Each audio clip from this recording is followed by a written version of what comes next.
रूस और चीन ने अक़वाम मुत्तहिदा की सलामती कौंसिल में गज़ा पर अमरीकी करारदाद का मुसवदा वीटो कर दिया। रूस का जंगबंदी से मुतल्लिक मुसवदा दरकार वोट न मिलने पर मंजूर न किया जा सका। अमरीकी करारदाद में इसराइल को दिफा का हक होने पर जोर दिया गया था, जबकि रूसी मुसवदे में मुतालबा किया गया कि इसराइली फ़ौज गज़ा के शहरियों को बेदखल करने का मुतालबा वापस ले।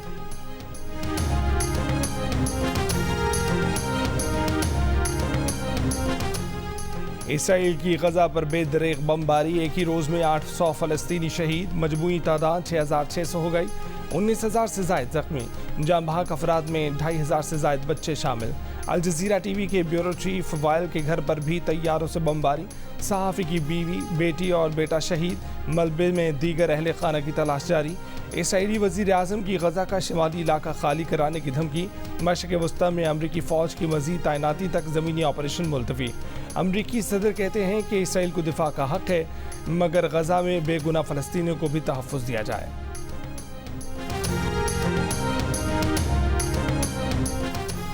तुर्क सदर रजब तैयब एर्दोगान ने कहा है कि हमास दहशतगर्द तंजीम नहीं, आज़ादी की जंग लड़ रही है। गैर इलाकाई मुल्कों को इसराइल की हिमायत में आग में तेल डालना बंद करना चाहिए। तुर्क सदर की बैनुल-अक़वामी इसराइल फ़लस्तीन अमन कॉन्फ्रेंस के इनेकाद की तजवीज़। ईरानी सुप्रीम लीडर आयतुल्ला ख़ामेनी की अमरीका पर तनकीद, कहा कि गज़ा में बमबारी के लिए अमरीका इसराइल को हिदायत दे रहा है। अमरीकियों के हाथ गज़ा के मासूम लोगों के खून से रंगे हैं। इसराइल के दबाव पर अक़वाम मुत्तहिदा के सेक्रेटरी जनरल ने अपना बयान बदल दिया, कहा कि हमास हमलों की तौजीह देने का इल्ज़ाम गलत है। वो 7 अक्टूबर को इसराइल पर हमास के हमलों की मज़म्मत करते हैं। गुटेरेस ने गुज़िश्ता रोज़ कहा था कि हमास के हमले यूं ही नहीं हुए, गज़ा के लोग 56 साल से घुटनज़दा कब्ज़े का शिकार हैं।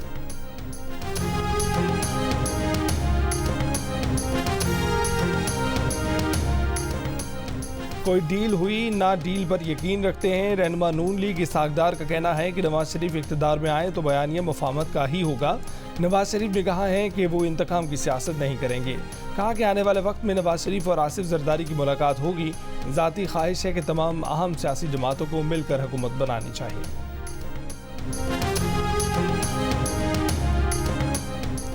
सदर मुमलिकत डॉक्टर आरिफ अलवी का कहना है कि चीफ जस्टिस काजी फैज़ ईसा के खिलाफ रेफरेंस उन्होंने नहीं भिजवाया था। रेफरेंस वज़ीर आज़म ऑफिस से आया था। बाद में वज़ीर आज़म ने कह दिया था कि वो रेफरेंस देना ही नहीं चाहते थे। चेयरमैन PTI से पूछें उन्हें किसने कहा था। जियो न्यूज़ के प्रोग्राम कैपिटल टॉक में ख़ुसूसी इंटरव्यू में आरिफ अलवी ने कहा कि अगर वो ऐवान सदर में होते और हज पर ना गए होते तो कभी इलेक्शन एक्ट 2017 में तरमीम पर दस्तखत ना करते। यकीन नहीं कि जनवरी के आखिरी हफ्ते में इलेक्शन होंगे। एक सवाल के जवाब में कहा कि चेयरमैन तहरीक इंसाफ अब भी उनके लीडर हैं।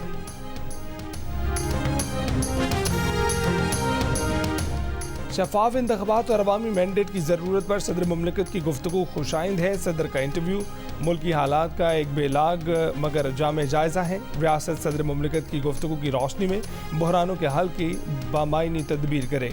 सदर मुमलिकत के इंटरव्यू पर तहरीक इंसाफ का रद्द-ए-अमल, कहा कि साफ शफाफ इंतख़ाबात मुल्क में जमहूरियत की बका और तसलसल की कुंजी हैं। तमाम सियासी जमातों के लिए लेवल प्लेइंग फील्ड के बगैर साफ शफाफ इंतख़ाबात का तसव्वुर ही नामुकम्मल है।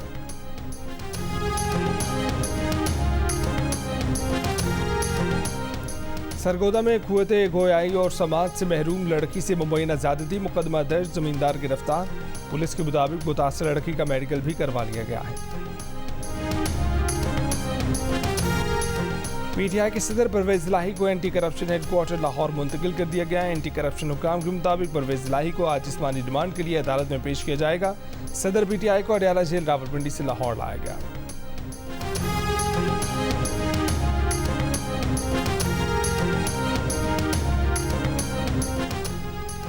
वज़ारत दाखिला ने PTI रहनुमा जुल्फी बुखारी की इंटरपोल के जरिए गिरफ्तारी के लिए कार्रवाई शुरू कर दी। जुडिशल कॉम्प्लेक्स हमला केस में मतलूब जुल्फी बुखारी के रेड नोटिस के लिए FIA को खत लिख दिया गया।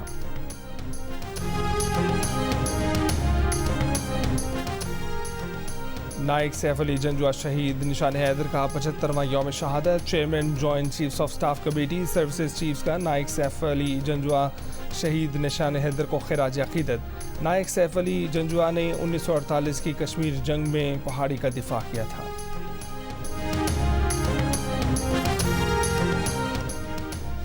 نیو یارک کی مقامی عدالت نے سابق امریکی صدر ڈونلڈ ٹرمپ پر $10,000 جرمانہ عائد کر دیا۔ جرمانہ جج آرتھر اینگورن نے ٹرمپ کے خلاف سول فراڈ کیس میں عدالتی عملے پر تنقید کرنے پر عائد کیا۔ سابق امریکی صدر نے 3 ہفتے قبل جزوی گیگ آرڈر کی خلاف ورزی کی تھی۔ گیگ آرڈر 3 اکتوبر کو ٹرمپ کی جانب سے سوشل میڈیا پر جج اینگورن کی پرنسپل لا کلرک کی توہین کرنے پر جاری کیا گیا تھا۔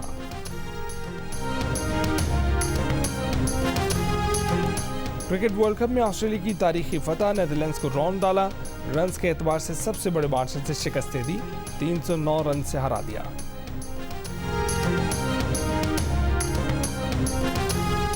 اور ورلڈ کپ میں جنوبی افریقہ کے خلاف میچ کی تیاری، پاکستانی ٹیم کی چنئی کے چدمبرم اسٹیڈیم میں بھرپور پریکٹس۔ پاکستان اور جنوبی افریقہ کے درمیان میچ جمعے کو چنئی میں کھیلا جائے گا۔